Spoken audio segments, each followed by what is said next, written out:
Hey guys, it is Tristan with Nerdette's Newsstand, and in a world where everybody is telling you how your local comic book store is going to go out of business, not only that, but Marvel and DC are next on the chopping block, I want to talk something positive, because we see here some coming together, some restoration in humanity, some really great acts from people that I don't particularly get along with. That doesn't make these acts any less. So first off, I got quite a few things to go through here, actually. It was kind of a good news day. Well, at least the last 24 hours. So let's talk about Donnie Gates. He bought an entire comic book shop's pull list for their customers. I think that is freaking awesome. You know, Donnie Gates can be, he can be something else. We'll just say that, because this is one of those positive videos.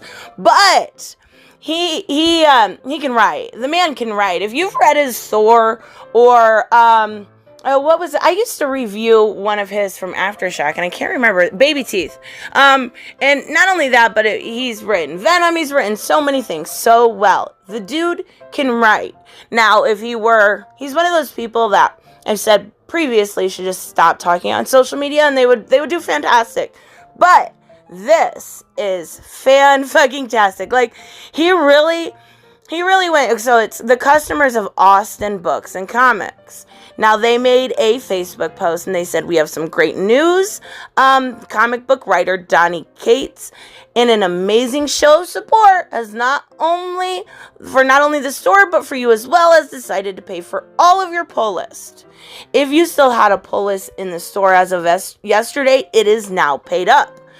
Wow. Like, I just think it's really cool that he went ahead and helped these people out still enjoy the medium, because you've got to realize at some point, if you get normal comic book readers out of this practice of every week getting their new books, it's not going to be good. Now, do I think most of those people will come back? Yeah, absolutely I do. But Donnie also then went on to say, he wants people to take the money that they would have spent on those books and put it back into the fandom. Support somebody somehow. And, I really like this idea. If we saw more people doing this, we would see a lot more people getting along. We would see a lot more people supporting each other, whether it's, mainstream creators, indie creators, big two. It doesn't matter. If you're supporting somebody in this way, regardless of who you are, this is what we need right now. So, previously I did talk about the Jim Lee stuff. Now, Jim Lee did donate $250,000 to stores, and he set up an eBay store. So I'm looking at the eBay store, and there's always 4 on at a time. I check it every few days, and it's usually about $30,000 for each 4 of these. And I seen this one. Oh my God. It is so beautiful. Mike, I absolutely love Grifter. I love his, wild horse stuff that he brought over. So this is fantastic. $10,000. You are doing fantastic. Each one of these, again, as I mentioned before, are going to go towards local shops. Now, we actually, it's not just this. We saw a LA comic book store who is obviously shut down because they are non-essential business. They teamed up with a pizza place, and if you go buy a pizza, you are able to get your pull. People are having creative ways of doing this. And I think this is really smart, because at this point, not to get too political, but we've had our rights infringed so much. I could do a whole video about that. Like, when you can't even go to the grocery store without having to wear a mask or look over your shoulder, you've got issues. But if you are able to team up and keep your business afloat, whether it's with, a pizza place or somebody that sells statues, I don't care who it is, you're doing something right. You're going to stay afloat, and you're going to keep those readers, again, in kind of that repetitious, reading every week. The only thing I was even able to buy this week was Batman, The Adventure Continues, which I am going to review. I was going to do that, but I seen these articles. And, that was like 84 cents. Like, I'm not able to even help support very much. besides, 84 cents. Come on. Obviously I still do stuff like DC Universe and Comixology and stuff like that, but when you're not able to help, at least you've got people out there that are. So we also seen over 100 comic creators join forces to raise money for retailers. And I've talked about the Book Industry Charitable Foundation before, which is what Jim Lee donated the money to, what all of his drawing money is going to. Now, it's just a foundation for comic book stores. So this charity has kind of teamed up with a bunch of creators. And there is one thing I will complain about right away with this, and I'm not trying to be down at all, but the fact that you're doing it on Twitter seems really silly. I think Jim Lee had the right idea using eBay, using a third-party medium that you can go to, you can get your picture, whatever you're getting, and you can get out. To use I didn't even know an auction tool was available on Twitter, but I guess it's something they're doing. So they're using the hashtag Creators for Comics, and it is a Twitter auction format to raise money for the BINC. They're all running today through the 20th, and we've got creators, there's a lot of really good ones. We've got Kelly Sue DeConnick, Marv Wolfman, Jeff Johns, Joe Hill, Scott Snyder, Shannon Hale, Tom King. Oh, there's so many. Jason Aaron, Brian Michael Bendis, Gail Simone. I'm trying to look through this list. And Greg Rucka, G. Willow Wilson, James Tinian. There, Mariko Tamaki.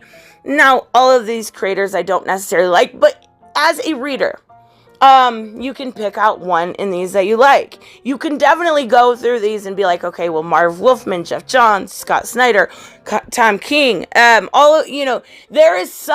a flavor for every type of comic book reader.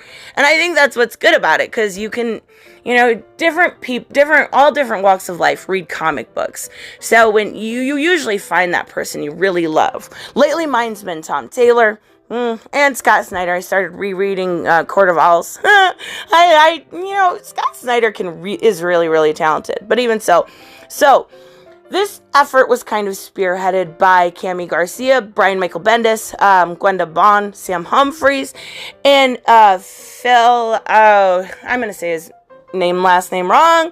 Jimenez. Sure. So Sam Humphries has also been doing DC Daily, and they've kind of been trying to use YouTube, I think, as more of a jumping off platform to keep people involved. And if you're, I think they have it on DC Universe and on YouTube. So they'll have different interviews. They had Tom King on there. Who else did they have on there the other day? I forget. Noelle, I forget her name. Catwoman lady. Joelle Jones. They had a lot of people. Sam Humphries is on there quite a bit. So they're keeping people involved.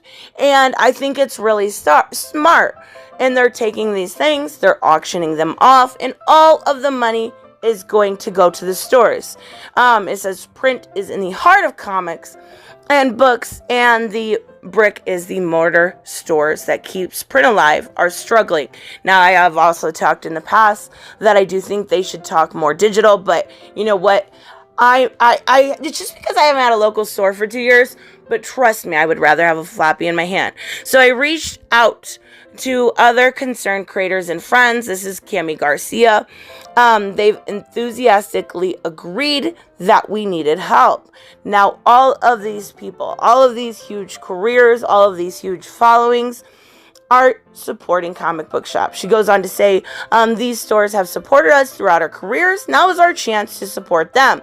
Comic shops and indie bookstores are at the heart of the industry and our neighborhood. The phenomenal response we've seen so far from creators makes it clear that comic book stores are the foundation of our industries. Now, this is Sam Humphries, but we can't do it alone. Anyone who loves comic stores can join us and create an auction of their own. And all of this, so you could go on there and create an auction. All of it will go towards the BINC. BINC is also accepting applications from local stores and bookstores, local comic book stores or bookstores, doesn't matter, for financial assistance. So if you own a shop and you're in trouble, they are accepting applications, which is awesome. So I guess basically And what I'll probably do later, I haven't looked too much yet, but if you search the hashtag creators for comics, you're going to see all these different auctions and tweets posted anytime from today for the next 5 days. You will see different items under this hashtag. The winning bidder donates their money directly to the BINC, provides the donation receipts to the auctioneer to claim their item. So you buy it from Scott Snyder, you donate the money, you show Scott your receipt, he sends you the item. I think this is fantastic. I think it's very smart. I think it's showing everybody coming together to kind of save something we've all loved for a really long time. And not everybody has to like everybody, but you can still come together. You can still show support for the people, the backbone of the industry, which is the store. So, fantastic. We've also seen people like Zach donate $1,000 specifically to one store. So there are good people out there still all working together to keep this industry afloat. Let me know what you guys think, and I will see you in the next one. Bye-bye.